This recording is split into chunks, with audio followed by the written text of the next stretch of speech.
Primeiramente, eu só queria informar vocês que a data de entrega das atividades do módulo 2, do módulo 3, eu estendi até sábado, tá? Se bem que eu acho que vocês dois já fizeram as atividades, pelo que eu vi lá, pelo que eu me lembro, acho que vocês já fizeram. Tá? De qualquer maneira, até sexta-feira eu corrijo, dou feedback para vocês, aí se precisar refazer alguma coisa, vocês teriam um prazo até a outra quarta-feira para me encaminhar a correção, certo? De qualquer maneira, foi estendido aí uns dias. E aí também tem as datas, né, das nossas atividades síncronas, então a gente vai ter uma atividade dia 20, que é a semana que vem, daí a gente vai encerrar o conteúdo da disciplina com a aula de filogenia. No dia 3, os grupos 1, 2 e 3, né, vão apresentar os seminários. No dia 6, que é um sábado, né, vocês vão socializar os objetos de aprendizagem, e no dia 10 do 2, os grupos 4, 5 e 6 apresentam os seminários, certo? E aí a gente encerra a disciplina no dia 10 do 2, né? E aí quem tiver que fazer exame, o exame seria postar as atividades que não foram feitas e as atividades com nota abaixo de 7, certo? Caso não tenha reprovado por falta, mas eu acho que vocês duas, pelo menos pelo que eu me lembro, vocês estão bem longe desse cenário, né? Só se acontecer alguma coisa muito fora do comum, assim, né? Que vocês estão indo muito bem na disciplina, certo? Também eu vou mostrar do módulo 4, né, que é o último módulo que a gente começa hoje. Tá aparecendo para vocês aí a sala do Moodle? Sim. Beleza. Bom, então, pessoal, meninas, o módulo 4, que é o de especiação em filogenia, né, que a gente inicia hoje, e aí vocês têm até o dia 2 de fevereiro para fazer as postagens. Na verdade, acho que eu vou até estender para o dia 3, eu vou estender um pouquinho mais aqui, porque vai ter o seminário, acho que eu vou estender até o dia 6, tá? Deixa eu colocar aqui para alterar atividades, módulo 4 até 6 do 2, tá? Então, vocês vão ter até o dia 6 do 2 para postar as atividades. Uma outra coisa também que eu achei melhor fazer, revendo, né? Vocês estavam tendo 4 atividades por módulo. Aí, nesse módulo, como vocês vão apresentar o objeto de aprendizagem e o seminário, eu reduzi para 3 atividades, tá? Então, vocês vão ter 2 perguntas, né, para responder, que é a pergunta 7 e a pergunta 8, e o questionário com 10 questões, certo?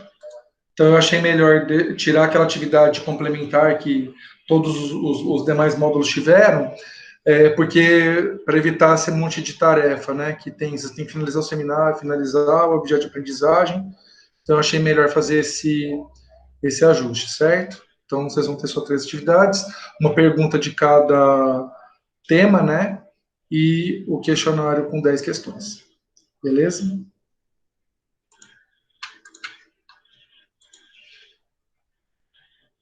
E aí, hoje, a gente vai discutir um tema bem interessante. Deixa eu aqui.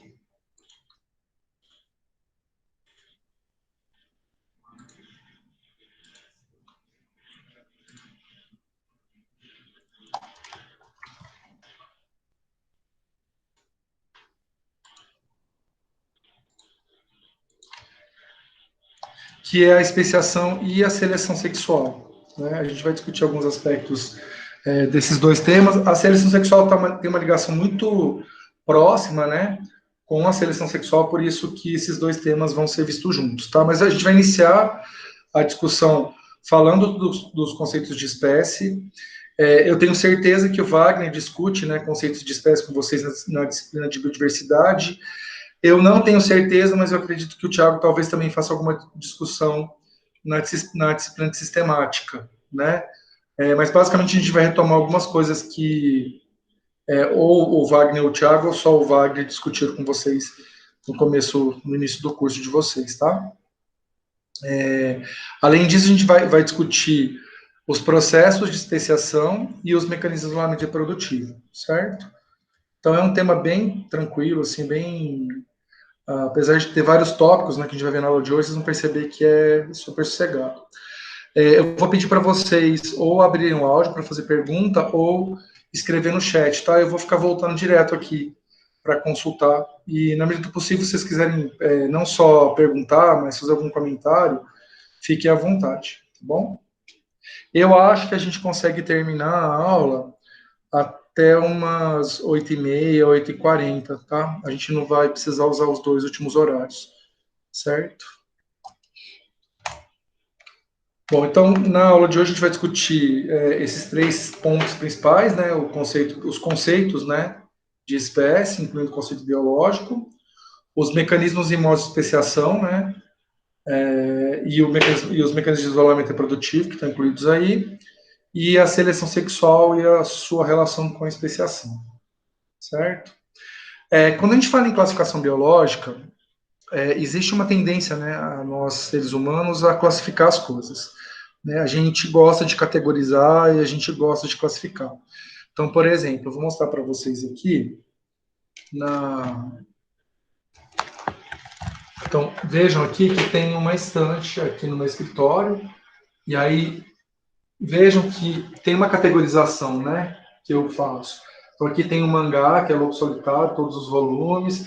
Aí tem uma parte com a questão, né, de livros voltados para a aprendizagem de língua estrangeira, né, francês e inglês, principalmente, que são as 2 línguas que eu mais estudo. E aí tem a parte de guias de viagens, né, e aí livros de área de biologia e de cinema, aqui, nessa parte. Né? Então, são alguns exemplos, mas eu tenho muito mais outros livros que eu distribuo, né? Muitos ficam no gabinete lá no Univerde. Então, eu classifico, geralmente eu uso esse critério de classificação. Veja que esse critério que eu utilizo é um critério arbitrário, ou seja, eu defino esse critério ele é bom para mim, para eu organizar minhas coisas. Não quer dizer que todo mundo vai organizar livros segundo essa ordenação aqui que eu estabeleci para os meus materiais. Né? Provavelmente vocês também têm sistemas, né, de organização. E aí, só, já que nós estamos só nós 3 mesmo, que tipo não sei se vocês têm alguma coleção ou vocês organizam alguma coisa na casa de vocês, roupa, material escolar. Qual é o critério que vocês utilizam para poder organizar, por exemplo, alguma coisa, ou uma coleção, alguma coisa que vocês têm? Só para a gente ver os critérios que vocês utilizam. Eu gosto de separar por cor. Perfeito. Né? Tudo, Gabriela, roupa, material escolar, você sempre faz separação por cor? Tudo, principalmente roupa. Cor e tamanho. Cor e tamanho. Tá vendo? São critérios, você utilizou esses critérios, cor e tamanho. Né? Esse critério é bom para você, esses critérios são bons para você, né? Então eles servem para o teu sistema de classificação. E você, Beatriz? Eu separo meus materiais que eu uso para desenhar por tipo de material. Tipo, os que são para contorno, os que são para colorir, os que são de uma determinada marca. Certo. E é uma pergunta que eu vou fazer para vocês duas. Por que vocês utilizam esses critérios? Qual que é a motivação? Eu acho que para ficar mais fácil de achar. Certo. E no teu caso, Gabriela? No caso, é questão de organização. Eu não, é meio que um tipo de um toque. Eu não consigo ver uma roupa que é maior na frente de uma que é menor. Certo. Então, veja, ó, vocês usam critérios, a gente está falando de conjuntos diferentes, né? Um tem a ver com materiais de artes, né? Outro tem a ver com roupas, por exemplo. Vejam que vocês usam critérios, né, de classificação e de organização que são diferentes, e as motivações para esses critérios também são diferenciadas e atendem a necessidades individuais.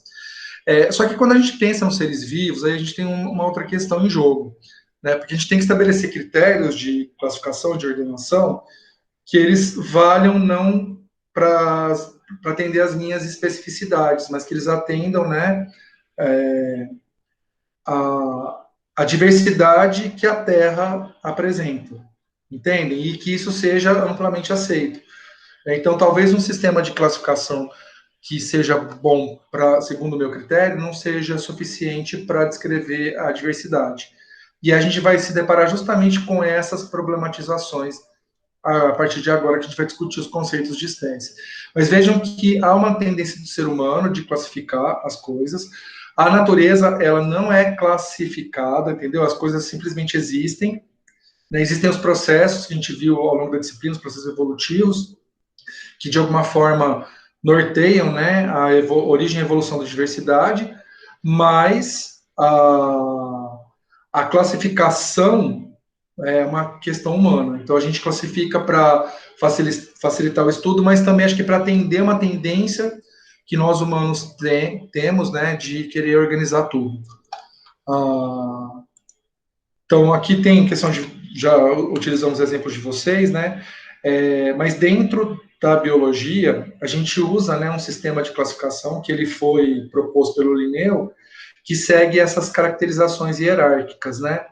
O que acontece nesse sistema de classificação? O critério é, quanto mais similar for, né, os organismos, mais inclusivo, mais exclusivo é o grupo. Quanto mais diferente forem as espécies, mais inclusivo é o grupo. Então, a reficofagem, que é uma forma de memorizar, exato. Você vê, a gente tem que usar um mecanismo de heurística, né, de mnemêutica para poder lembrar, né, porque é tão assim arbitrário essa nomenclatura que a gente precisa utilizar algum mecanismo de memorização, né. Mas essa ordenação tem um sentido de ser, né, de qualquer maneira, por isso que a gente tem que usar uma palavrinha para a gente lembrar, né, reficofage. E de forma que grupos, né, mais inclusivos, eles têm uma maior biodiversidade dentro deles. Então, por exemplo, se eu comparo o reino animal como grupo de classificação, o tipo de organismo que vai fazer parte, né, do reino animal inclui desde, por exemplo, um porífera até um mamífero. Então, são organismos que eles têm um grande número de diferenças, mas eles apresentam pelo menos algumas características em comum que permitem colocar num grupo muito inclusivo. Só que quando eu penso, por exemplo, no grupo gênero e penso no gênero homo, não são o grupo das esponjas, por exemplo, não entra nesse grupo. E aí o número de caracteres de similaridade que são utilizados, né, para se incluir nesse grupo, a lista é mais extensa, né, de forma que os organismos que fazem parte desse grupo é menor esse grupo e eles são muito mais similares, por exemplo, do que quando a gente compara organismos que fazem parte de um reino, né? De qualquer maneira, a ideia de fazer uma classificação ordenada, né, utilizando o reficofage, é tentar de alguma forma recontar a história evolutiva dos organismos. O que significa isso? Que quando, por exemplo, a gente está discutindo no táxon gênero, a gente imagina que são organismos que o ancestral, né, comum é mais próximo. Quando eu penso em organismos mais inclusivos, tipo reino, eu imagino o ancestral comum para todos aqueles organismos mais distante, né? Então, de alguma forma, a gente tenta reconstruir, né, reconstituir a história evolutiva dos organismos, ordenando eles, né, de reino a espécie. Os conceitos de espécie que são utilizados atualmente, todos eles têm como meta, né, estabelecer critérios de classificação que permitam reconstruir a história evolutiva. Então, vejam que não é um critério tão arbitrário quanto, por exemplo, organizar os livros conforme temas, as roupas conforme a cor ou os materiais conforme o uso. Vejam que o critério ele utiliza de que maneira, por exemplo, eu vou definir que as espécies são mais ou menos próximas evolutivamente. Então, eu vou usar um conjunto de caracteres, que a gente pode chamar de adaptações ou sinapomorfias, né? Para sinapomorfia é um termo melhor. Em alguns casos, apomorfias e plesiomorfias, que a gente vai ver melhor isso na aula da semana que vem. De qualquer forma, a gente utiliza caracteres, né, comuns ou não para determinados organismos. Então, o critério da classificação é utilizar características presentes nos organismos que os tornam mais ou menos parecidos, e isso, de alguma forma, reconstrói a história evolutiva deles. Então, todos os conceitos que a gente vai estudar hoje, eles partem desse pressuposto, certo? O problema é que a diversidade é muito grande e nenhum critério, né? Esse critério ele é muito amplo e quando a gente vai analisar os caracteres, na verdade, os caracteres não necessariamente eles vão informar, né? Principalmente quando a gente vai se aproximando de grupos que são mais inclusivos, como, por exemplo, gênero e espécie. Tá? Esse é um problema muito sério na classificação biológica. Aqui, só para vocês terem uma ideia, é uma filogenia que traz o grupo dos vertebrados. Vejam aqui que, de alguma forma, essa filogenia, ela acaba juntando grupos que têm certas similaridades, por exemplo, presença de escamas, presença de pelos, vivíparos, celoma, então uma série de caracteres que me permitem, né, ordenar esses diferentes grupos de vertebrados. E aí, quando a gente pensa, né, nesses processos filogenéticos que vão me levar, né, à classificação biológica, todos eles buscam, né, tentar identificar a origem do ancestral comum, né, e a proximidade do ancestral comum e os organismos derivados a partir desse ancestral comum. E aí vejam aqui na figura, tem a figura de duas aves, né? Então, vejo que tem aqui uma ave ancestral, e aí a gente tem um mecanismo aqui que essa ave ancestral, nessa espécie, vai se diversificando ao longo do tempo até dar origem a essa espécie de ave aqui. Um outro cenário é essa espécie de ave diversificando, né, e dando origem a duas outras. Na verdade, o estado, né, ancestral é mantido no organismo atual e aí também a partir de um estoque, né, ancestral dessa espécie, a evolução de uma outra espécie de ave. Quando a gente analisa esse caminho evolutivo aqui, né, que está do lado do primeiro caminho evolutivo, quais são as mudanças evolutivas que uma linhagem ancestral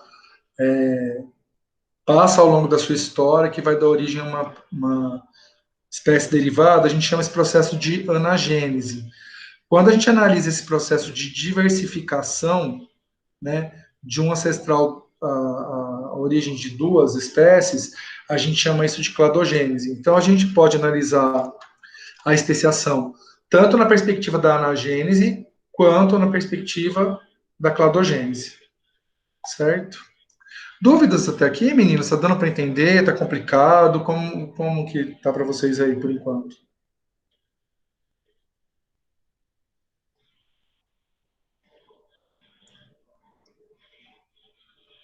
Acho que tá dando para entender de boa. Certinho? Pra mim tá tranquilo. Beleza. Se tiver alguma dúvida, interrompe que a gente vai conversando, tá, pessoal?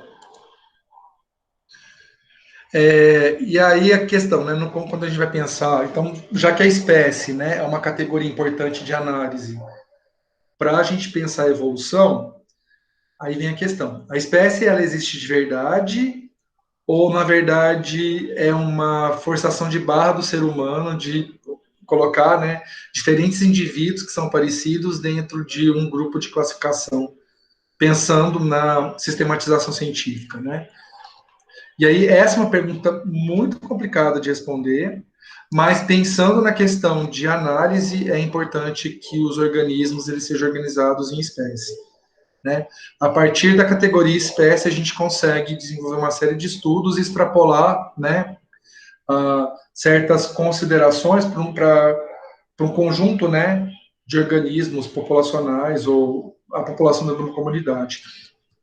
Mas, de qualquer maneira, se é um agrupamento como outro qualquer, né, da mesma forma que a gente ordena roupa por cor, material de artes por funcionalidade e livros por tema, pode ser que a gente, mesmo tentando organizar do ponto de vista evolutivo, a gente possa estar juntando dentro de um balaio coisas que não são tão similares quanto a gente pensa que são.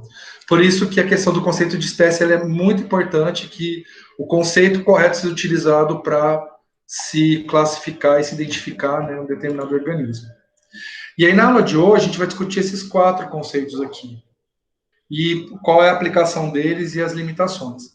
Que são o conceito morfológico, o conceito evolutivo, o conceito ecológico e o conceito biológico. O conceito morfológico é, sem dúvida, um dos mais utilizados, tá? Basicamente, o conceito morfológico, ele considera quão similar dois indivíduos são. Então, se o grau de similaridade for muito alto, disse que eles fazem parte da mesma espécie, certo? Ele é muito utilizado porque ele é um conceito que demanda simplesmente você coletar o organismo, identificar caracteres, né, chave para diagnose, e aí, a partir disso, você consegue identificar a espécie. O próprio Darwin utilizou o conceito morfológico para poder propor, né, a teoria de evolução por seleção natural, principalmente quando ele faz referência aos tentilhões, né, de Galápagos, que aí tem uma relação, né, tipo de bico, a morfologia do bico com o tipo de alimento, né? Então vejam que a separação das espécies, né, de tentilhões, que foi feita pelo Darwin, foi feita também depois por pesquisadores que estudaram as espécies de tentilhões de lá, utilizaram basicamente o conceito morfológico.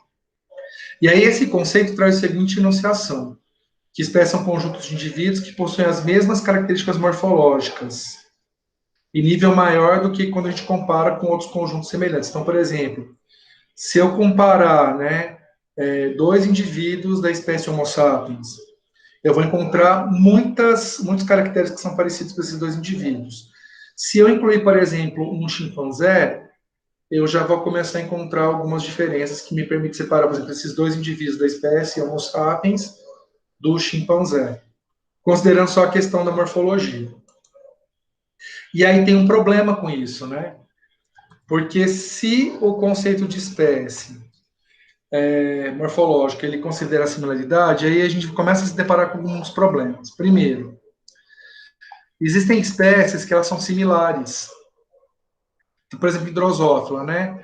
Existem várias espécies de drosófila que, se você simplesmente olhar a morfologia, você não consegue distinguir uma espécie da outra, que são as chamadas espécies crípticas, né? Exemplo, Drosophila melanogaster, Drosophila simulus, Drosophila malercotliana, Drosophila ananace.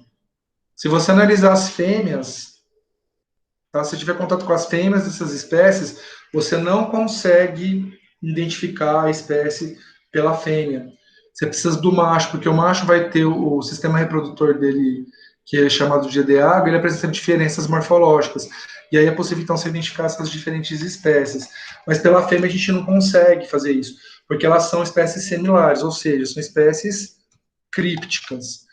Daí o contrário também pode ocorrer. E aquelas espécies que apresentam muita diversidade de formas, que são as espécies politípicas, muito comum para borboleta, muito comum para besouro.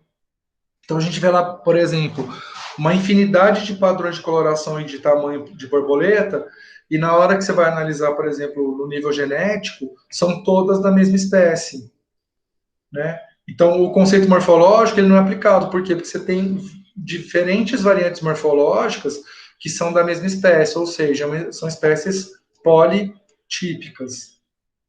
Além disso, tem a questão de machos e fêmeas poderem apresentar uma diferença muito grande, e aí, se você analisar só macho e fêmea, sem analisar outros indivíduos, né, um macho e uma fêmea, você pode correr o risco de achar que são espécies diferentes. Por exemplo, pavão. Se a gente observar a morfologia de um pavão macho e de uma pavão fêmea, a morfologia é muito distinta, né?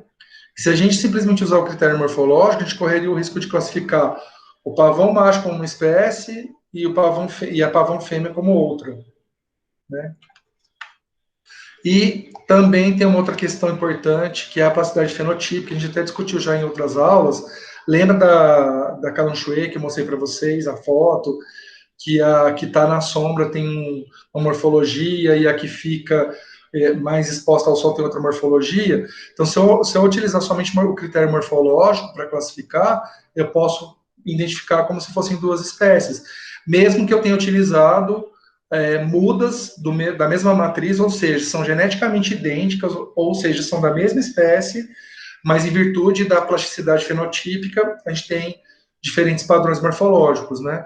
Então, o critério morfológico, ele tem várias limitações.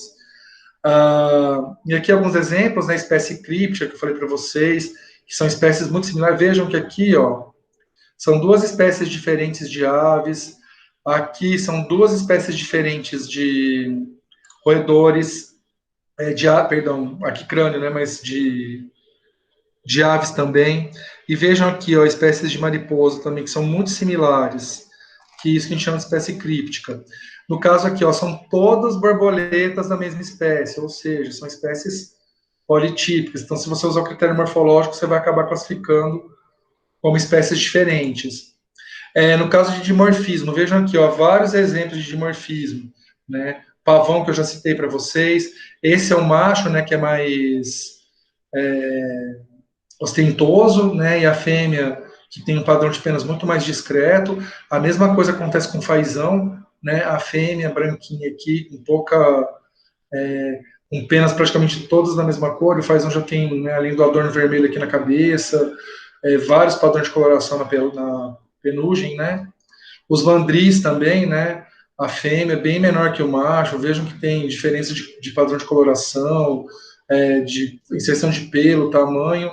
E vejam aqui também nas espécies de inseto, né? O macho é esse pequenininho, a fêmea é essa grande. Nossa, a coisa mais fácil que seria você classificar o macho como uma espécie e a fêmea como outra espécie, em virtude do dimorfismo sexual. E de fato, meninos, isso aconteceu ao longo da história, né? Da história, não história evolutiva, da história da classificação biológica. Então, muitos organismos que foram classificados como espécies diferentes, eles eram machos e fêmeas. Tem até caso, por exemplo, no caso de alguns de anfíbios, que o estado larval, né, principalmente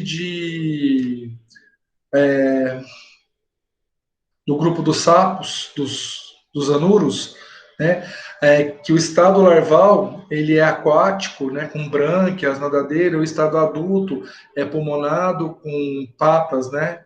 Então, não é tão raro na história da classificação biológica que o estado larval desses anuros era classificado como espécie e o estado adulto como outras. Aí a Gabriela perguntou, essa diferença de padrão de coloração acontece com quase todas as aves. Gabriela, muito comum. Em ave é bem isso mesmo, tá? Ou tem o dimorfismo sexual, e aí você tem lá o pavão né, os machos machos maiores que fêmeas, com plumagem mais visível, que isso tem a ver com a questão da seleção sexual que a gente vai ver na aula de hoje ainda, né? Então, esse tipo de padrão morfológico, ele evoluiu por seleção sexual. Mas acontece também o contrário, né? De não ter diferença, de ser espécie críptica. Então, em ave, é muito comum ou espécie críptica, então você não consegue separar macho e fêmea e várias espécies do mesmo grupo, ou o dimorfismo sexual. Né? Então, por exemplo, pardal, tico-tico, mesmo para canário, né, muito comum que canário e espécies de canário são todas muito parecidas, né? E macho e fêmea são parecidos também. Mas, e por outro lado, aquelas espécies que o macho compete de forma muito dinâmica, né? Pela atenção da fêmea, então tem esses padrões dimórficos muito evidentes. Mas bem lembrado que para a ave é muito comum a questão do dimorfismo em virtude desse comportamento, né? A ave é o grupo das aves, né? Eles têm, ecologicamente falando, um comportamento muito comum de território. Então é muito comum estabelecer território. Então por isso que tem essas disputas intensas, né, de machos por fêmeas, certo? Respondi a sua pergunta, Gabi? Respondeu sim. Ótimo.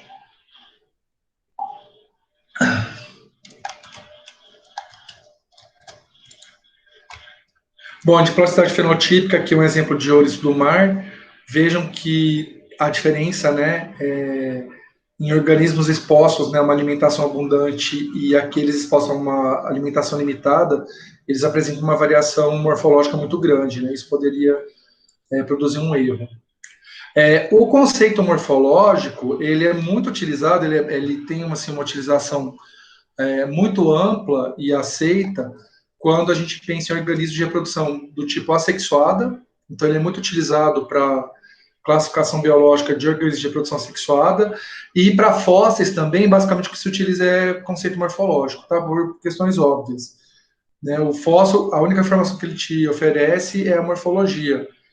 Então, por isso que o conceito morfológico ele é muito apropriado, principalmente para classificação biológica de organismos de reprodução assexuada e para os fósseis, né? O outro conceito que seria o sonho, né, de todos os biólogos, a possibilidade de aplicação desse conceito a todos os organismos é o conceito evolutivo.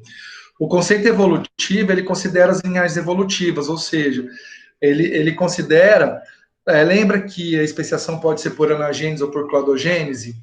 O conceito evolutivo, ele considera o processo de anagênese. Então, aquela linhagem evolutiva que vai da origem de uma espécie atual, esse grupo, né, de história evolutiva, é o que a gente acaba chamando de espécie, pensando no conceito evolutivo. E aí vocês já podem pensar o problema em relação, por exemplo, no caso da evolução dos cavalos, que a gente tem aí a história muito bem retratada no registro fossilífero, então a gente consegue reconstruir a filogenia, né, e chegar a a espécie, né, Ecos, a única espécie, né, vivente atualmente do gênero Ecos, que é atual, então a gente consegue reconstituir isso pensando, né, nos eventos de anagênese que culminaram na origem dos cavalos. Alguém abriu o microfone para perguntar, pessoal, alguma coisa? Acho que não, né? No caso da nossa espécie também existem, o registro fossilífero ele é incompleto, mas como existe um esforço enorme, né, para se entender a evolução humana, então é possível a gente, de alguma forma, trazer o conceito evolutivo para a classificação da nossa espécie. Porém, né, você já deve ter percebido isso, a gente tem que conhecer os estados, né, da anagênese, os estados anteriores da anagênese. E nem sempre a gente tem essa informação a partir do registro fossilífero. E nem sempre a gente consegue reconstruir isso a partir das informações de DNA. Então, o mundo ideal seria que todas as espécies, considerando que o objetivo é organizar a vida, considerando as relações evolutivas de ancestralidade das espécies, o conceito evolutivo de espécie seria o conceito ideal para a classificação biológica. Porém, a gente não consegue ainda reconstruir os eventos de anagênese que levaram, né, à origem das espécies atuais. E isso acaba sendo, sim, um fator limitante para essa classificação. Além disso, organismos tipo fóssil, até certo momento, até certo ponto, você consegue aplicar, né, o conceito evolutivo, mas muitas vezes também você não tem os intermediários que permitiriam fazer essa classificação. Então, a gente não está pensando em organismo vivente, né? A gente está pensando em organismos que foram extintos, né? E a história evolutiva que me permitiria classificar uma determinada espécie extinta como espécie boa, né? Que é uma espécie que você pode dizer, isso aqui é uma espécie que todo mundo que tem né? Essa história evolutiva aqui faz parte dessa espécie. Né? O conceito ecológico de espécie é um conceito que ele é bastante discutível, atualmente ele é pouco aplicável, ele já foi muito aplicado no passado, principalmente nos anos 70 e 80, né? Desde os anos 90 ele tem uma aplicação menor. No conceito ecológico, basicamente o que você acabou fazendo é utilizar similaridade morfológica e similaridade na ocupação do nicho, né? Então, você meio que junta as informações do conceito morfológico e aí você incrementa essas informações com aspectos da ecologia, principalmente em aspectos relacionados a comportamento e ocupação de nicho. E aí, de cara, já tem um problema, né? Quando a gente fala isso. Porque dentro de uma mesma espécie pode existir variação de ocupação de nicho. Por isso que é possível a competição interespecífica, né? Então, naqueles pontos onde há sobreposição de nicho, tem competição. Naqueles pontos onde não há sobreposição de nicho, não tem competição. Então, os indivíduos, eles podem, né, ocupar de forma relativamente ampla o nicho da espécie. Né? Então, o nicho não é tão restrito a ponto de a gente poder utilizar ele como um critério de classificação. Né? Para anuros, é muito comum utilizar o conceito ecológico, mas a Nuro tem uma questão tem espécies, por exemplo, que elas são restritas a cada poça dentro de uma determinada paisagem geográfica, ela geralmente contém uma única espécie. Então, você pode utilizar informações daquela poça para poder classificar, né? Mesmo que a morfologia seja parecida, como, tipo, por exemplo, pH, tipo de alga, tipo de alimento disponível. Como a gente sabe que tem esse padrão para Nuro, né? De cada poça geralmente ser ocupado por uma única espécie, Então é possível utilizar o critério ecológico para isso, tá? Mas poucas espécies permitem isso. Aí, de novo, a questão temporal é importante, porque pode ter variação, né? Não só pensando do ponto de vista evolutivo, né? Mas do próprio ponto de vista ecológico. Porque a sazonalidade é um fator importante para a distribuição dos indivíduos, né, e das espécies. Então, esse fator temporal aí, ele é importante. Então, precisaria se conhecer muito bem a sazonalidade da espécie para poder utilizar esse conceito. E outra coisa importante, que esse conceito, ele usa uma coisa chamada zona adaptativa, ou seja, qual é aquela fatia, né, do nicho que a determinada espécie utiliza, para poder utilizar esse conceito. O que acaba acontecendo é que as zonas adaptativas, elas são muito... diferentes espécies apresentam a mesma zona adaptativa e muitos indivíduos da mesma espécie podem apresentar zonas adaptativas muito díspares. A gente vai ver na parte de seleção sexual, por exemplo, que é possível para uma espécie do gênero Ragoletes que machos e fêmeas da mesma espécie escolham frutos específicos. Então, por exemplo, um macho e uma fêmea escolhem maçã para ovipositar e o macho e fêmea da mesma espécie escolhe pêssego. Os descendentes desses aqui sempre vão se copular e ovopositar em maçã e o desses aqui sempre em pêssego. Então, vejam, são duas zonas adaptativas bastante distintas, né? E isso é um complicador enorme quando a gente usa o conceito ecológico. De todos os conceitos que a gente vai estudar, né, esse é o quarto e último, sem dúvida nenhuma, o conceito que é mais utilizado é o conceito biológico de espécie. Esse conceito, ele utiliza uma informação importante, que é a questão do intercruzamento, né? Então, a gente considera organismos da mesma espécie aqueles capazes de cruzar entre si e produzir descendentes férteis, né? E é o conceito mais utilizado, tanto é que é chamado de conceito biológico por isso. Porém, né, para a gente poder aplicar o conceito biológico, a gente tem que conhecer muito a biologia do organismo. Ou seja, conhecer a biologia do organismo é conhecer a questão morfológica, a questão fisiológica, a questão adaptativa, a questão ecológica.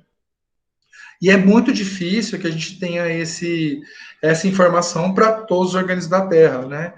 Então, é um complicador. Outra coisa, como o próprio conceito ele pressupõe um intercruzamento, ele só é aplicável para organismos de reprodução do tipo sexuada. Então, os organismos de reprodução sexuada todos são excluídos. Não é possível você classificar um organismo de reprodução sexuada utilizando o conceito biológico. Então, a gente já exclui praticamente todos os micro-organismos de uma vez só, utilizando esse critério aí, que é esse conceito, que é o conceito biológico.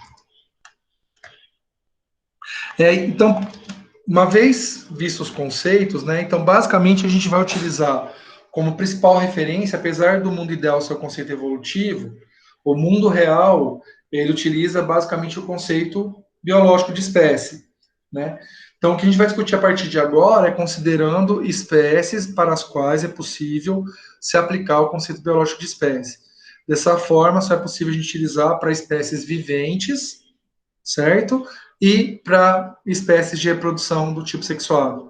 Então, eu vou discutir com vocês agora o conceito de especiação, os modos de especiação e os mecanismos de isolamento reprodutivo, pensando em organismos de reprodução do tipo sexuado, certo? As ideias de especiação, elas existem até antes do Darwin, né, e do Wallace, mas o Darwin, ele traz um incremento enorme para a questão, né, dos processos que levam, né, a novas espécies, em virtude principalmente da grande quantidade de material biológico, né, que ele coletou ao longo da sua viagem com o bico, né, de 5 anos. Então, basicamente, o processo de especiação pressupõe, né, que uma espécie ancestral é capaz, né, de evoluir e se diversificar em espécies descendentes, né? E aí a gente pode pensar isso tanto na perspectiva da anagênese, então a gente parte da espécie ancestral e entende todo esse caminho até chegar a uma espécie derivada, ou pensa no processo de dicotomia, né, de um ancestral comum surgindo 2 espécies, que aí, no caso, a gente pensa na perspectiva da cladogênese, certo? O conceito mais digamos assim, de especiação, né? A modo de especiação talvez que seja mais fácil da gente entender é a especiação alopátrica. Então, imagine o seguinte, existe uma população que ocupa uma determinada área geográfica e, por algum motivo, essa população ela é separada em duas. Então, surge uma barreira geográfica e essas populações elas acabam ficando mais ou menos isoladas, de forma que indivíduos dessa população aqui não conseguem contactar com indivíduos dessa população aqui. Ao longo do tempo, podem surgir mutações dessas populações que as tornem incompatíveis do ponto de vista reprodutivo. Então, pode haver evolução de mecanismos de isolamento reprodutivo, e como não há fluxo gênico entre as populações, essas populações podem especiar, certo? Esse processo de especiação no qual há o surgimento de uma barreira geográfica é chamado de especiação alopátrica.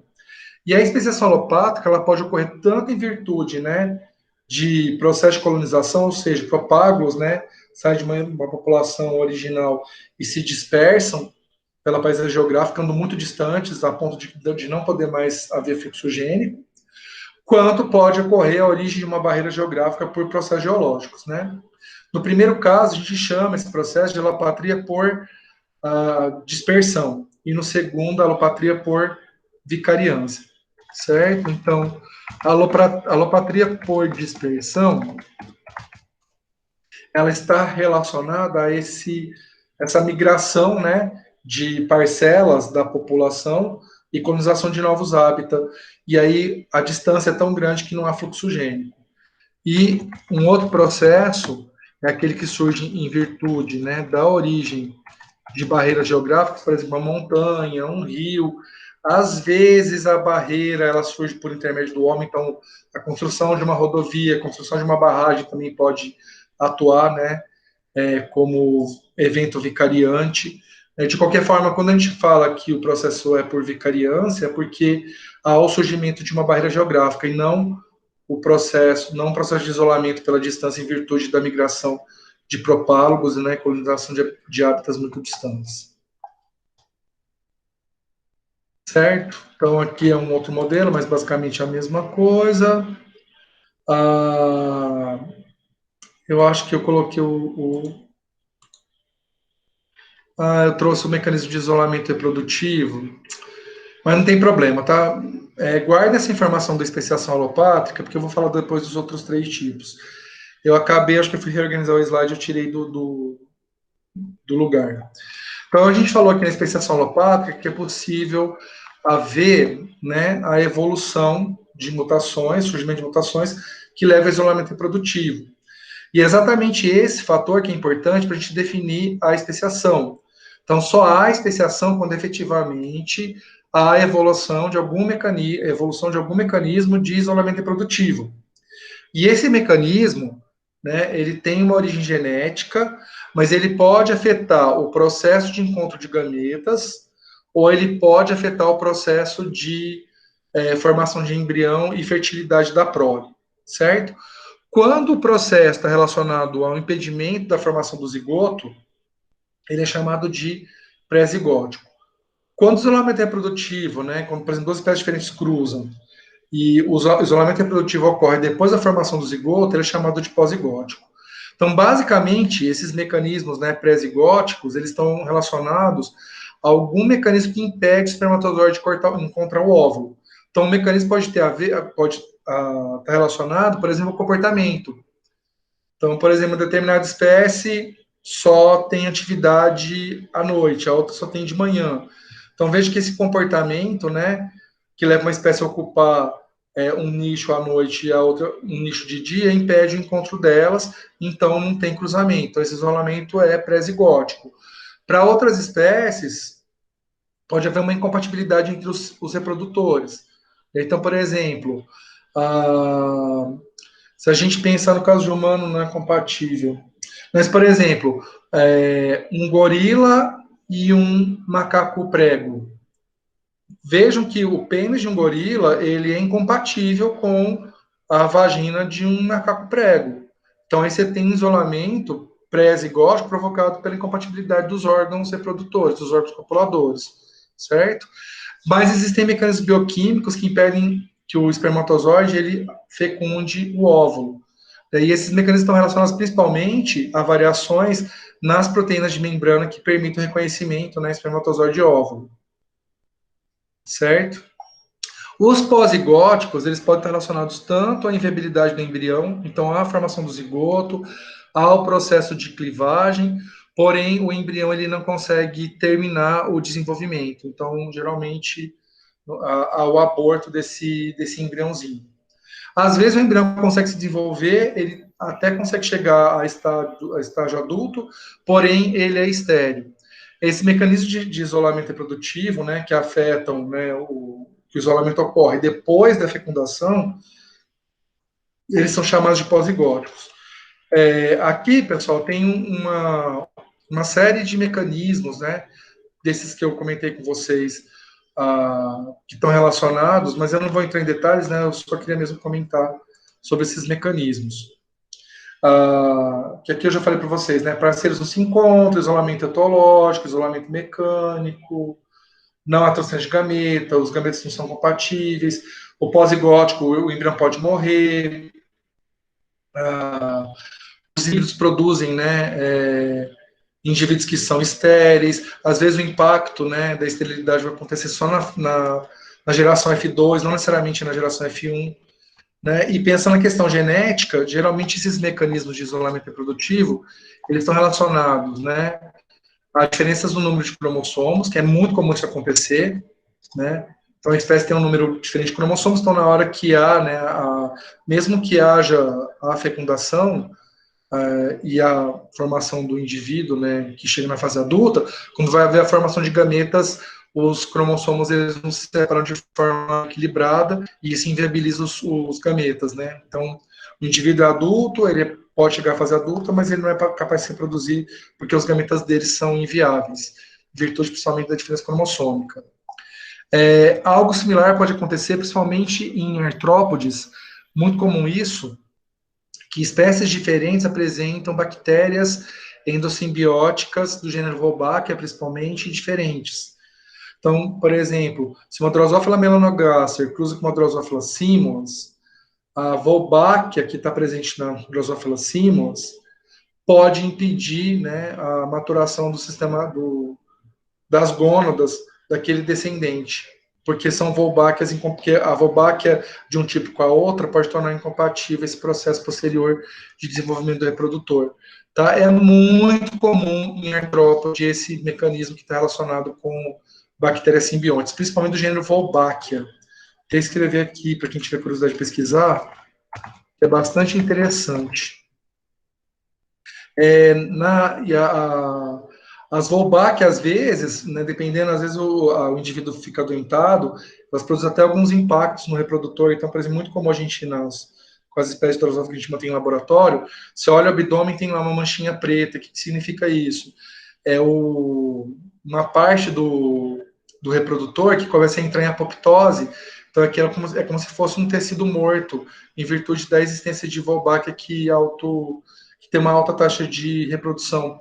Então, o organismo às vezes tem ou por falta de nutrição, ou por alguma mudança, algum estresse ambiental, ele pode ter digamos assim, uma baixa na imunidade.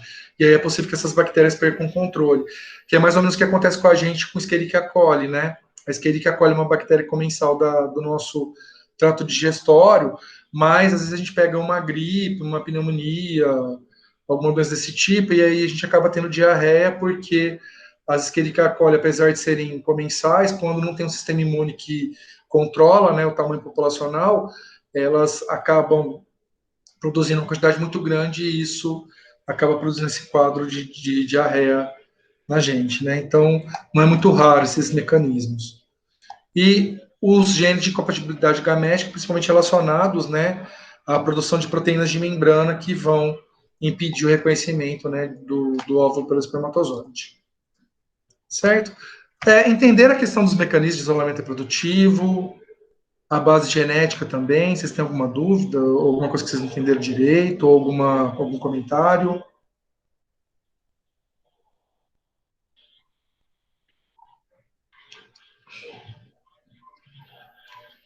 Vitor, boa noite. Desculpa não ter te dado boa noite ainda.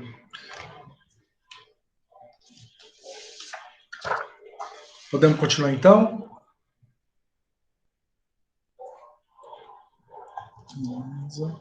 Bom, meninos, estava falando com vocês, deixa eu só anotar o nome do Vitor aqui.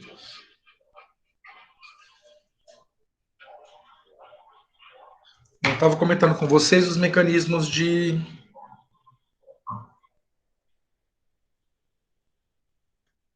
Tá, Vitor, no final da aula eu faço esses comentários, tá bom?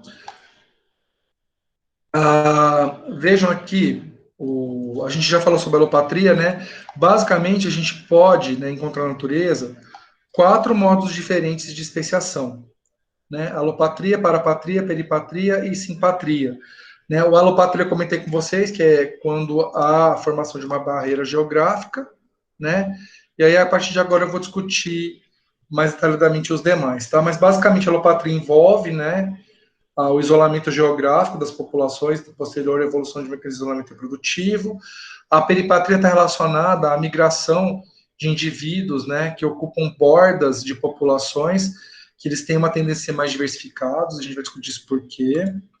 A parapatria está relacionada, né, a populações que são vizinhas, mas que elas têm uma área de hibridização aqui que funciona como uma barreira biológica entre elas, e a simpatria geralmente está relacionado a mecanismos ou de seleção sexual ou de polimorfismo genético múltiplo, ou coisas do gênero, certo? A gente vai discutir a partir de agora.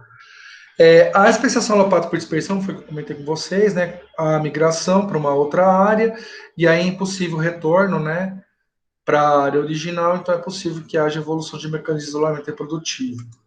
A vicariância é quando ocorre o surgimento de uma barreira geográfica, que no caso, o surgimento de um rio, que também eu já tinha comentado com vocês anteriormente, né? No caso da especiação parapátrica, o que vai acontecer? Então, imagina o seguinte, que a população, ela expande, né, sua distribuição numa determinada área geográfica, a ponto de que essas populações mais extremas, né, então imagina, a população ocupava essa área e vai aumentando a ocupação da área, né, por essa espécie. Só que o que vai acontecendo? Digamos que à medida que essa área, né, essa extensão vai sendo aumentada, vai ocorrendo, digamos, uma tendência de polarização dessas populações. Então, essa população polariza um pouco para cá, essa aqui para cá. Só que ainda há um movimento ao longo do espaço geográfico. Porém, o movimento... deixa eu utilizar, que vai ficar mais fácil eu usar a canetinha aqui para vocês entenderem. Então, vejam, são 2 populações, né, da mesma espécie, só que em virtude desse aumento da área de distribuição, elas vão ficando mais ou menos polarizadas. O que pode acontecer? Migração, né, de indivíduos aqui dessa e migração de indivíduos dessa. Só que o que vai acontecer? Esses indivíduos aqui, eles não conseguem chegar aqui. E esses aqui também não conseguem chegar aqui. Por quê? Porque eles se cruzam no meio. Por isso que forma uma zona híbrida, que na verdade, o que tem de mistura, né, entre as populações acontece na intersecção delas. Então, à medida que o tempo vai passando, pode haver evolução de mecanismos de isolamento reprodutivo, e com isso, essas 2 populações da mesma espécie dão origem, né, a 2 espécies diferentes, certo? Exemplo, 2 exemplos desse processo, né? Um são os gafanhotos dos Estados Unidos, né? Então você tem lá uma espécie que ocupa a costa leste, né? Uma espécie que ocupa a costa oeste, e aí no meio você tem uma zona híbrida que é formada por cruzamento, né, entre indivíduos dessa espécie com essa outra espécie. O que aconteceu ao longo da história? Provavelmente era uma única espécie que aumentou sua distribuição geográfica, e aí essa região, né, polarizou um grupo para a costa oeste, outro grupo para a costa leste, e aí essa área, né, de intersecção passou a ser uma área de cruzamento entre as populações, até que houve evolução de mecanismo de isolamento reprodutivo. E o mais fantástico, talvez, dos mecanismos de especiação são os mecanismos de especiação simpátrica, né? Ou seja, é quando a especiação ocorre dentro do mesmo hábitat. E isso ocorre principalmente em virtude da ocupação diferencial de nicho que a espécie pode ocupar, né? Se essa ocupação ela for muito específica, né? Então, por exemplo, se, por exemplo, todos os descendentes, né, digamos que no caso dos ciclídeos, né, tem a distribuição, né, em faixas. Se sempre indivíduos descendentes, né, daqueles indivíduos que se reproduzem na faixa mais externa, né, do lago, eles sempre vão se reproduzir ali, pode haver, né, a origem de mutações que levem ao isolamento reprodutivo, e como sempre o organismo que reproduz na faixa mais externa vai se reproduzir com outro que ocupa a faixa mais externa, está uma tendência de produzir o isolamento reprodutivo e aí a especiação, mesmo que o hábitat sejam essas áreas, né? Então, vejo que aqui tem um lago, então cada cor dessa representa uma ocupação desses peixes, né? E aí, o que acabou acontecendo ao longo da história é que sempre, quem ocupava essa faixa se reproduzia quem estava aqui e nunca se reproduzia com os que estavam em faixas mais internas dessas formações lacustres, né? E aí houve surgimento de mutações que levaram ao isolamento reprodutivo e, posteriormente, especiação. Um exemplo que é, assim, qualquer livro de evolução vocês vão encontrar, é o exemplo da Ragolex, que é uma espécie de mosquinha, tá, de frutas. As Ragoletes, por que esse exemplo é muito utilizado? Porque isso foi registrado em tempo real, tá? O processo de especiação foi registrado em tempo real. Então, basicamente, as espécies do gênero Ragoletes, elas podem ocupar diferentes frutas para oviposição. E o que se descobriu? Que indivíduos, por exemplo, que copulam em cima de maçã, as fêmeas ovopositam em cima de maçã. E os descendentes vão copular e ovopositar em cima de maçã. E isso vai acontecer para os diferentes frutos, né? Que a espécie pode utilizar como sítio de cópula e ovoposição. E aí o que se constatou? Que surgiram mutações no isolamento reprodutivo, né? De forma que, por exemplo, mosquinhas que faziam cópula e oposição em maçã se isolaram reprodutivamente daquelas que faziam isso em pêssego, dando origem a uma nova espécie. Como isso foi acompanhado, né, ao longo do tempo, então foi um processo de especiação em tempo real que foi registrado. Então, Ragolex é um exemplo muito utilizado para especiação simpática, né? Então, só para vocês terem uma ideia como que é a carinha da Ragoletes, o estado adulto é assim, né? E aí as moscas cruzam em cima dos frutos e as fêmeas opositam para os frutos e as larvas vão consumir as leveduras, né, que vão crescer nesses frutos. Então, o hospedeiro nativo, então, um dos casos, né, então são vários casos de espécies, né, do gênero Ragoletes, mas o caso da Ragoletes pomonella, o hospedeiro nativo ocupava uma plantinha, que é essa aqui que está ilustrada, que é da mesma família da maçã, né, que é da família Rosaceae, e aí a espécie depois ela começou a ocupar macieiras e frutas parecidas, né? Então a espécie que continua ocupando a fruta nativa, os indivíduos que continuam ocupando a fruta nativa são de uma espécie e aqueles que passaram a ocupar maçã, pera, são de outra espécie, certo? Que é um exemplo clássico disso. A especiação simpátrica, né, a gente chama esse processo da Ragoletes de polimorfismo de nicho múltiplo. O que significa isso? Que a mesma espécie pode utilizar diferentes nichos, né, para reprodução e para alimentação. No caso da Ragoletes, basicamente é a alimentação das larvas e a oposição e cópula dos adultos, né? Então é um sítio de alimentação e um sítio de reprodução. Mas às vezes, né, o que pode acontecer é que somente determinados machos ou somente determinadas fêmeas vão cruzar entre si. E aí você tem um processo de seleção sexual que pode estar relacionado à evolução de espécies por simpatria, né, que é o que a gente vai falar agora. Então vejam aqui esses exemplos da ilustração. Vejam que aqui, em todos os casos, a gente consegue mais ou menos identificar quem é o macho, quem é a fêmea. Existem certos padrões, né, que me permitem identificar o macho e a fêmea, exceto aqui dessas aves aqui, que machos e fêmeas são muito parecidos, mas a gente consegue pressupor quem é o macho em virtude da posição, certo? Dele, que ele está sobre a fêmea. Então, veja aqui no caso, por exemplo, de leão, camaleão, anuros, né? Em insetos, a gente tem padrões morfológicos que me permitem diferenciar machos e fêmeas. Quando existe isso, né, machos e fêmeas que são diferentes, isso é um indicativo muito, muito, muito, muito forte de que houve evolução por seleção sexual. Por que que isso acontece?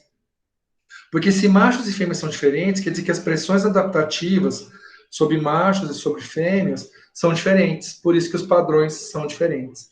Então, isso é indicativo de evolução por seleção sexual. Uma pergunta que é básica no curso de biologia é por que existe o sexo, né? Inclusive, o sexo é tão importante que o principal conceito, o conceito de espécie, utiliza a reprodução sexual como referência. Todos os modelos de especiação que a gente discutiu até agora utilizam o sexo, né? Tem que haver sexo para a gente poder classificar, senão não houver sexo naquela espécie, então não dá para classificar utilizando, não dá para a gente propor modo de especiação usando esses modelos que eu trouxe aqui na aula. Então, o sexo é muito importante na biologia e isso tem a ver com a questão do aumento da diversidade, né? A diversidade genética é importante para a evolução. E a reprodução sexual ajuda a aumentar a diversidade. Não porque ela origina a diversidade, né? A genética. A gente já viu que a origem de diversidade está relacionada principalmente a eventos de mutação. Mas porque ela permite que essa diversidade genética que surge, ela se misture nos indivíduos a partir da reprodução sexual. A seleção sexual, ela, por definição, é a seleção por um sexo de características específicas, né, nos indivíduos do sexo oposto. Existem várias formas de a gente identificar isso, mas basicamente quando há, né, seleção sexual, geralmente os machos competem por fêmeas e as fêmeas escolhem os machos. Então a gente consegue detectar adaptações relacionadas, né, à competição entre específica, entre machos, e mecanismos relacionados à potencialização da reprodução no caso das fêmeas. Então, por exemplo, um dimorfismo, né, que é verificado, tem a ver com a questão dos gametas, né? Para muitos vertebrados, o gameta feminino é muito maior que o gameta masculino, então nessa ilustração aqui é um gameta feminino em amarelo de humano, e aí as caudinhas azuis são os espermatozoides. Vejam que há uma diferença enorme de tamanho entre eles, e isso tem um significado biológico importante. O que significa isso? Que se existe uma célula, né, muito grande, quer dizer que essa célula provavelmente será responsável pela nutrição do futuro embrião. Ao passo que se tem muitas células pequenas, a função dessas células basicamente é fornecer parte da informação genética e não participar ativamente do processo de nutrição do embrião nos primeiros dias ou semanas, conforme a espécie. Né? Então é muito comum quando há evolução por seleção sexual que as fêmeas elas invistam, né, muita energia alocando recurso para o gameta, e aí isso como resultado tem um gameta maior. E também é muito comum que as fêmeas sejam responsáveis pelo cuidado parental, principalmente. Então, por exemplo, em aves, formação de ninhos, geralmente os machos podem se revezar, mas basicamente as fêmeas que são responsáveis por chocar os ovos, né? Então, as fêmeas acabam tendo uma série de adaptações relacionadas à produção de um gameta, que vai fornecer nutrientes para os embriões, e adaptações voltadas para os cuidados parentais. No caso, isso torna, né, possibilita o maior número de fêmeas receptivas, né? E aí é possível também, tendo fêmeas receptivas, isso aí tem um efeito também no número de machos que vão estar maduros. E aí lembra da aula de tamanho efetivo da população que a gente teve, acho que na aula, foi uma das últimas aulas, né? Que a questão do número de machos e número de fêmeas é importante, esse balanço, né? Para o tamanho efetivo. Então, na evolução por seleção sexual, um efeito, né, desse tamanho efetivo está relacionado, por exemplo, à evolução de morfologias muito distintas para machos e fêmeas. Então, no caso, as fêmeas elas gastam a boa parte da energia tentando prover o embrião de nutriente e capacitar a fêmea para cuidado parental.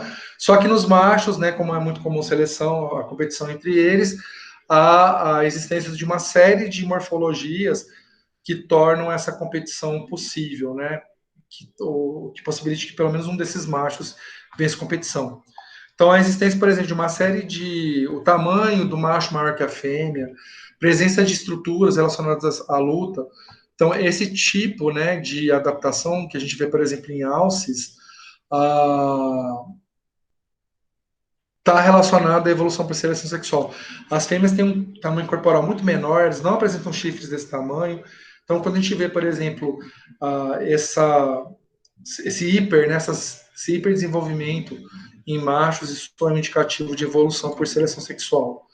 No caso dos elefantes marinhos, né, os machos são muito maiores que fêmeas, só para vocês terem uma ideia aqui, de baixo está a fêmea, em cima aqui está o macho, significa que eles lutam corporalmente, né, para disputar as fêmeas, e não é raro que esse macho que ganha a luta, quando ele vai copular com a fêmea, ele acaba esmagando a fêmea e provocando fraturas, hemorragia interna. Então não é raro você encontrar fêmeas mortas em bandos, né, de leões marinhos em virtude desse ritual de cópula. Então os machos lutam entre si, depois vão copular com a fêmea e de certa forma eles trazem essa agressividade, né, nesse processo de cópula. Em babuínos tem uma questão interessante, né? Existe a associação macho e fêmea para cuidar dos filhotes, que é muito parecido com aquela que acontece para humanos, né? Mas também é possível encontrar machos associando com machos para eliminar um competidor. Então, não necessariamente dois machos de babuíno vão competir entre si pelas fêmeas, eles podem se associar, né, se eles forem do mesmo bando, e impedir que um outro macho de um outro bando copule com aquela fêmea. Então, é possível ter a competição macho-macho, mas também essa associação para evitar que rivais mais fortes ou rivais de outros bandos venham, né? Então, aqui, algumas características, né? Os machos são maiores que as fêmeas. Aqui está um macho, aqui está uma fêmea. Essa dentição aqui em machos é muito mais evidente do que em fêmeas, também que é um indicativo de competição, de luta, né, corporal pelas fêmeas. No caso dos mecópteros, né, que é um grupo de artrópodes, que está na ilustração, os machos eles oferecem presentes nupciais para as fêmeas, né, para que elas copulem com eles. Então aqui tem uma figura do macho levando uma mosquinha para a fêmea se alimentar, e aí a fêmea, ela, a partir desse presente, ela aceita copular com o macho. Então vejo que aí a seleção sexual não produz um dimorfismo morfológico, né? Mas sim um dimorfismo comportamental. Fêmeas não levam presentes para machos, né? Só os machos que levam presentes para fêmeas. E aí tem vários outros comportamentos, né? O comportamento satélite de Anuro, que os machos eles ficam circundando a fêmea, e aquele que conseguir manter mais tempo esse comportamento acaba conseguindo copular.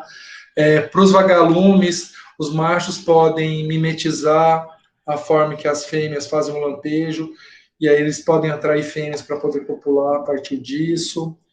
A competição de esperma, que é quando o indivíduo o macho que primeiro ejacular, né, no trato reprodutor da fêmea, é o espermatozoide dele que consegue fecundar o óvulo, porque ao ser liberado no trato reprodutor, aquele esperma cria uma barreira física, né, contra espermas de outros machos. Então, isso é muito comum em insetos, aves e alguns peixes do tipo tubarões, e guarda de fêmeas, né, impedir que outros machos acessem fêmeas, que é um comportamento muito, muito, muito comum em peixes, né?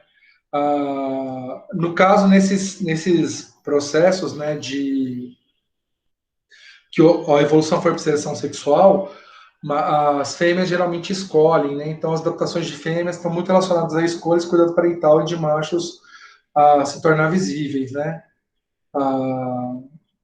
Aqui a questão da oferenda que eu falei para vocês, a aranha também levando oferta para macho levando oferta para a fêmea estar disponível, né? Então a fêmea pode escolher aquele macho que traz a melhor oferenda, digamos assim. No caso de peixes beta, por exemplo, a fêmea escolhe o macho, mas o macho o que ele faz? Ele monopoliza o recurso e só permite que a fêmea tenha acesso ao recurso alimentar se ela permitir, né, os rituais de cópula, né? Só lembrando que peixe beta não tem fecundação interna, então é necessário que a fêmea libere óvulos na água e o macho libere espermatozoide na água, e a fecundação vai acontecer de forma externa. Então, o macho só permite que a fêmea ela acesse o recurso alimentar se ela liberar os óvulos, né? Então acaba sendo um processo de guarda, também um processo complicado a gente trazer para a perspectiva humana, mas é uma forma do macho meio que convencer a fêmea a reproduzir com ele, e isso deve ter evoluído por seleção sexual também, né? E aí vem a questão. E aqueles machos que a única coisa que eles têm para oferecer é o esperma? Eu não sei se já pararam para pensar, porque a gente está falando aqui da questão, tem uma série de coisas, então o macho ele se mostra mais vigoroso na luta contra o macho, traz ofertas, rituais de dança, uma série de comportamentos, né, de padrões morfológicos diferentes, e no caso aqueles machos que nada tem para oferecer além do esperma, será que é possível haver, né, evolução por seleção sexual? Então, duas hipóteses, né, no caso de machos que só oferecem esperma. No caso, as fêmeas elas podem escolher, ao invés daqueles machos, né, que são os mais ostentosos e tudo mais, o contrário, aqueles machos que não apresentam isso.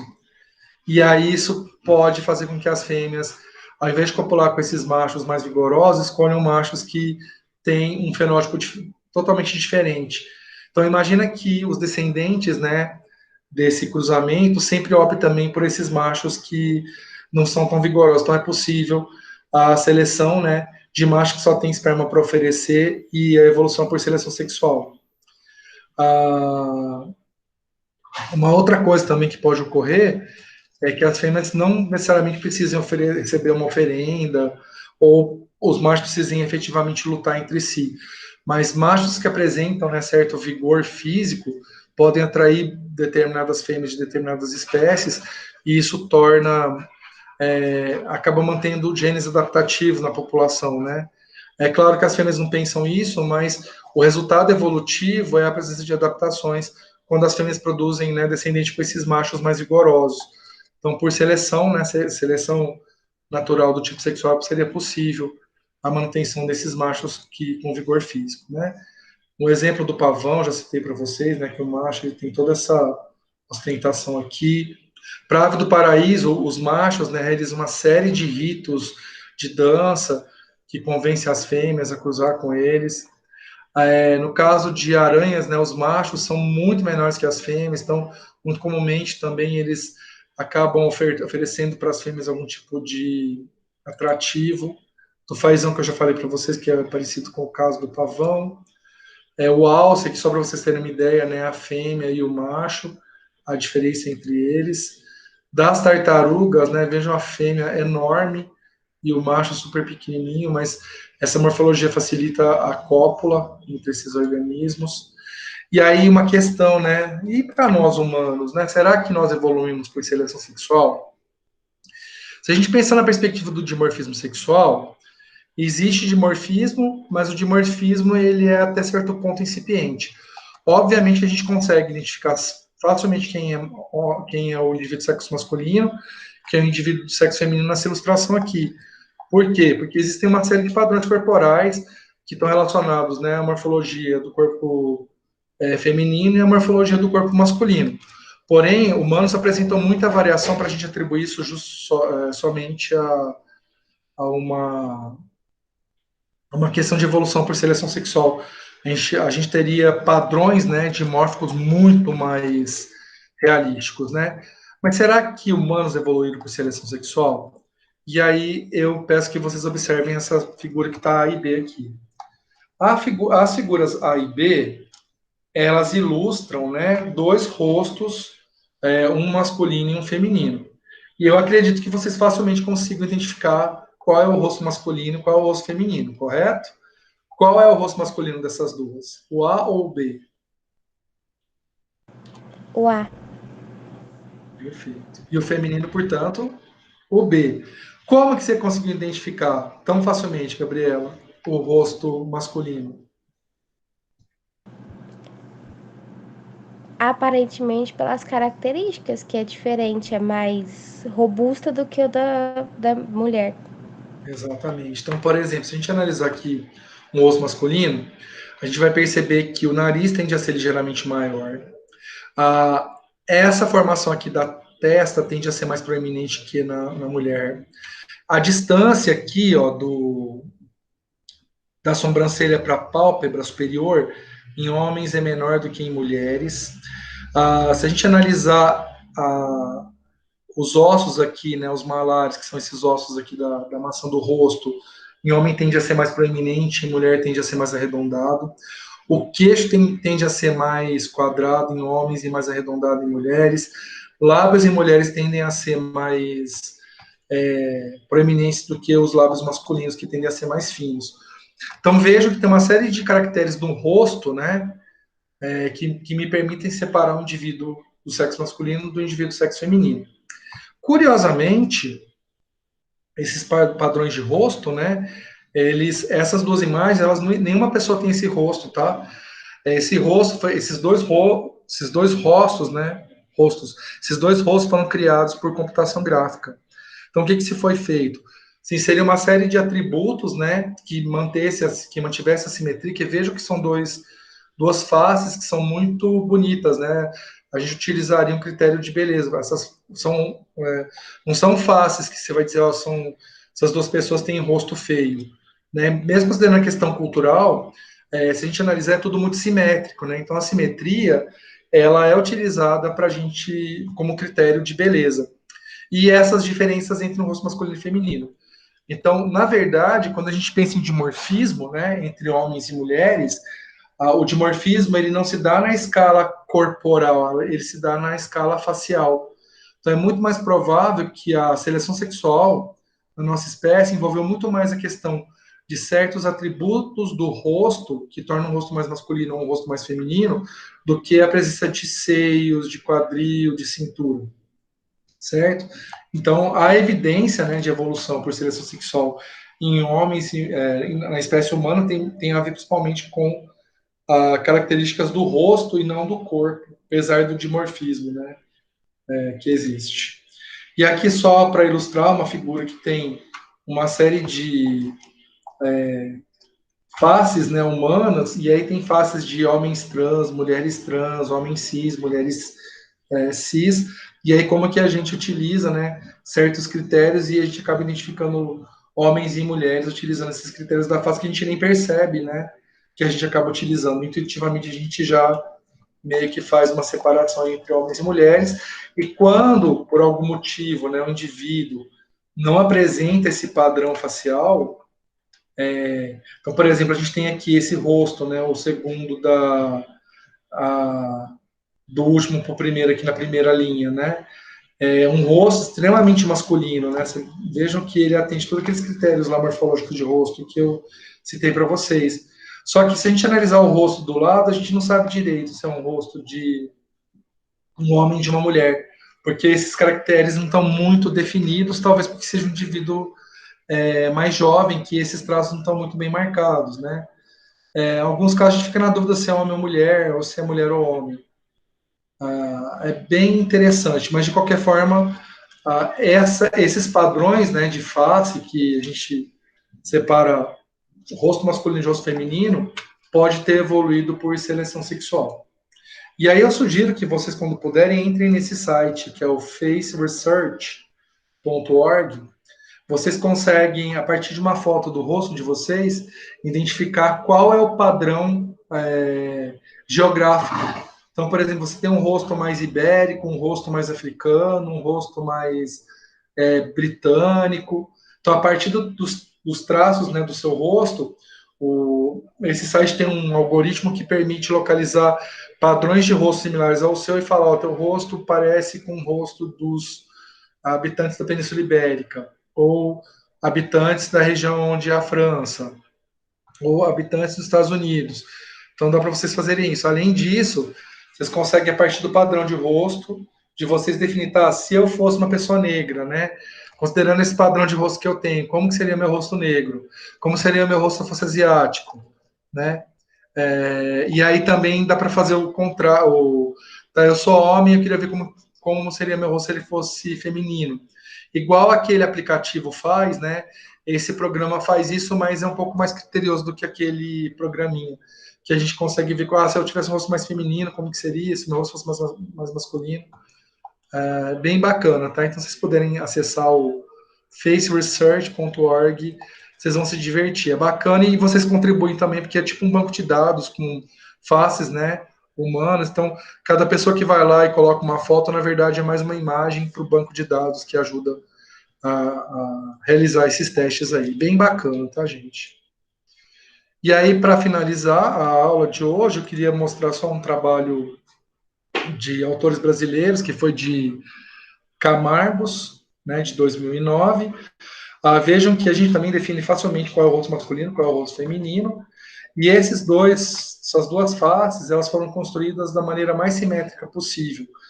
Né? Dificilmente alguém vai dizer que essas faces são faces feias, porque o que torna essas faces bonitas, na verdade, não é nem tanto a questão cultural, mas a questão da simetria.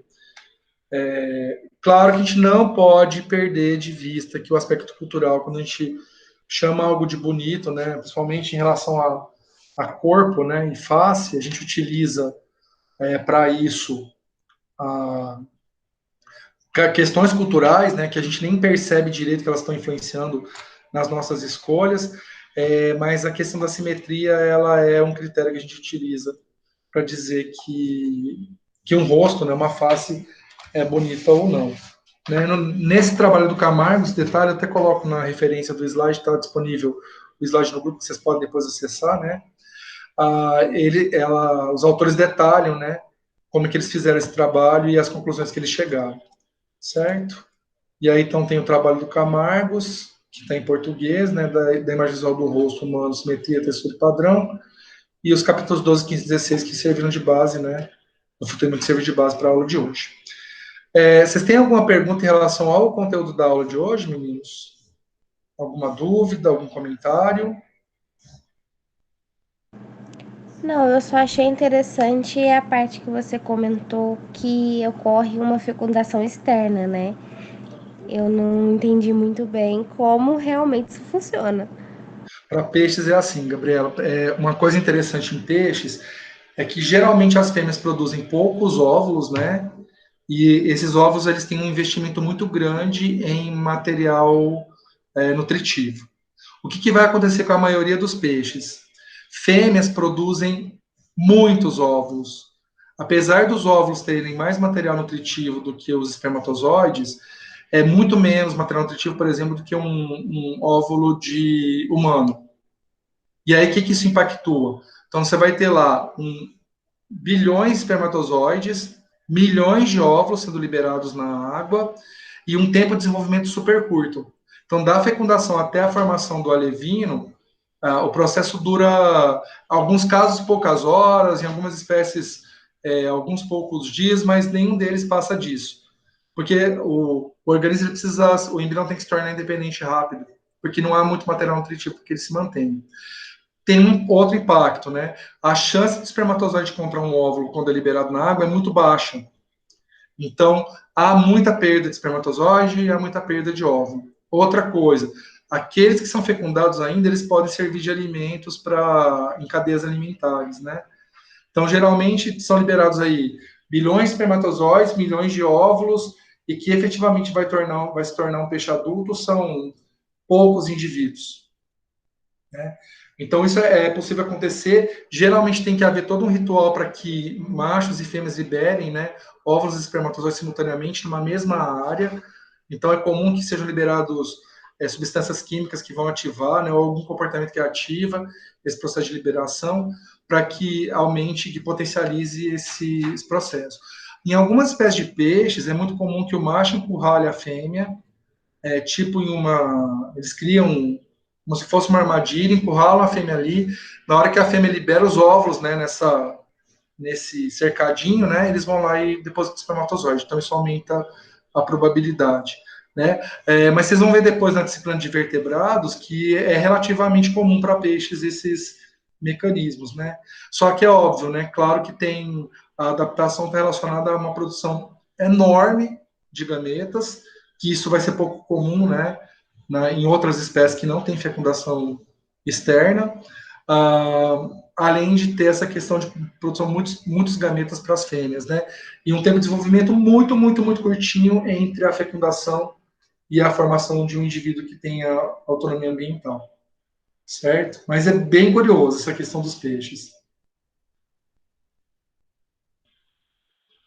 Ficou mais claro agora ou não? Ficou sim, obrigada. Perfeito. Bom, tem mais uma pergunta dessa questão, senão a gente passa para a questão do Vitor, do objeto.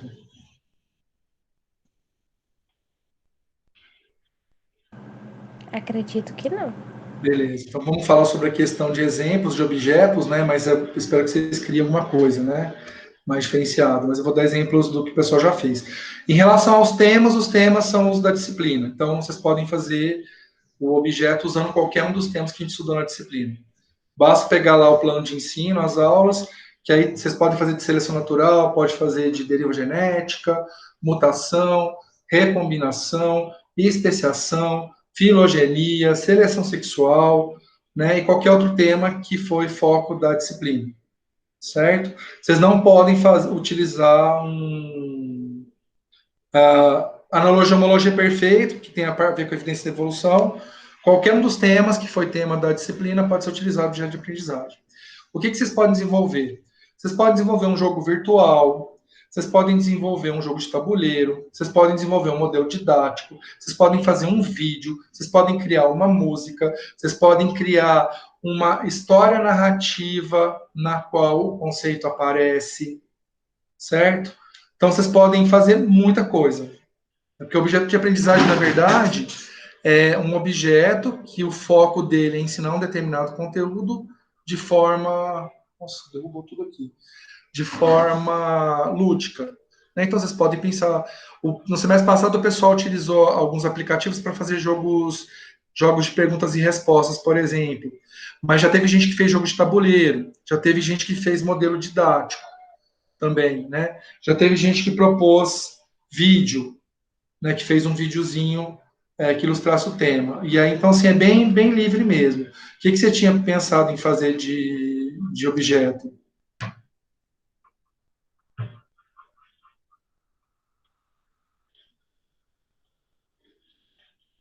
Gente, deixa eu só colocar meu gato para fora aqui, porque ele tá preso só um minutinho. Vem, Frank. Vem, pode sair. Pode sair.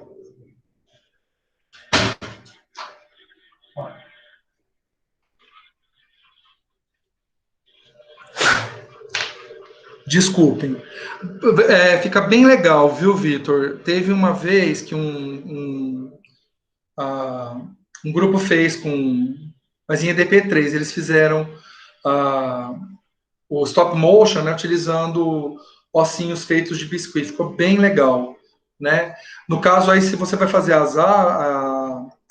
eu sugiro que vocês enfoquem ou a asa ou os ossos, né? Eu acho que a asa ficaria um modelo didático mais bonitinho. Eu acho que fica muita coisa, muita coisa. Eu acho que se você fizer só da asa, porque o pessoal fez de osso já, eu acho que da asa ficaria bem legal. Você fazer os modelos didáticos com as asas, né? Mas tentando assim mostrar que são, no caso das asas, são origens diferentes, né? Então deixar claro que o ponto de inserção, né? O de origem embrionária é diferente, por exemplo, uma asa de ave, uma asa de morcego e uma asa de inseto. Nossa, vai ficar bem bonitinho, viu? Vai ficar bem bonitinho. Nossa, eu tô até imaginando. Se faz das asas, foca, gasta energia nas asas, tá? Que vai ficar bem bacana. E atende perfeitamente o que a gente espera aqui da disciplina. Fora que a acessibilidade, se é 3D, as pessoas podem tocar, então se uma pessoa cega, ela pode manusear isso aí. Bacana, gostei da ideia, viu? Muito bom. Mas ficou mais claro para você agora?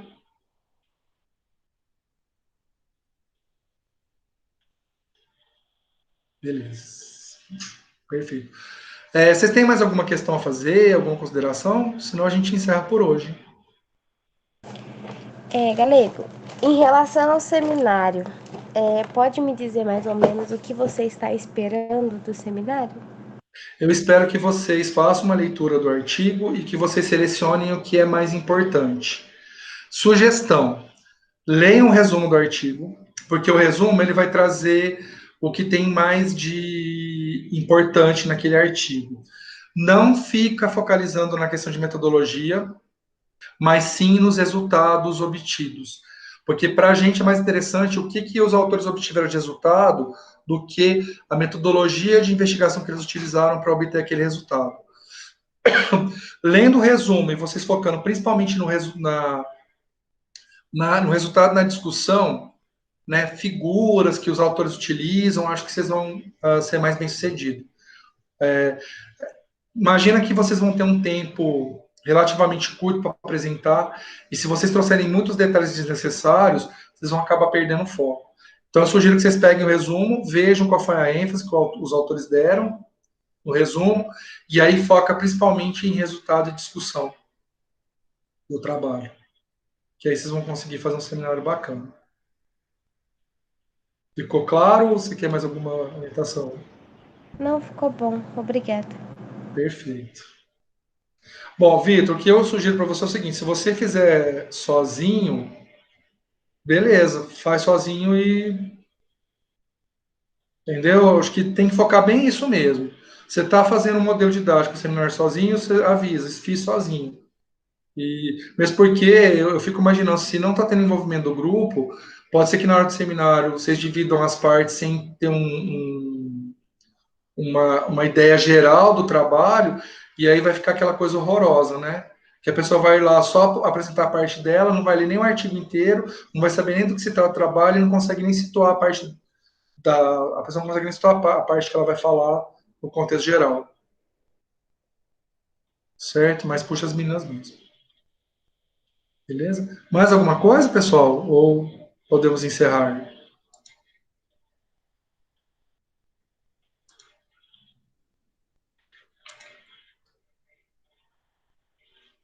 Beleza. Pessoal, muito obrigado por vocês terem vindo. Hoje a gente teve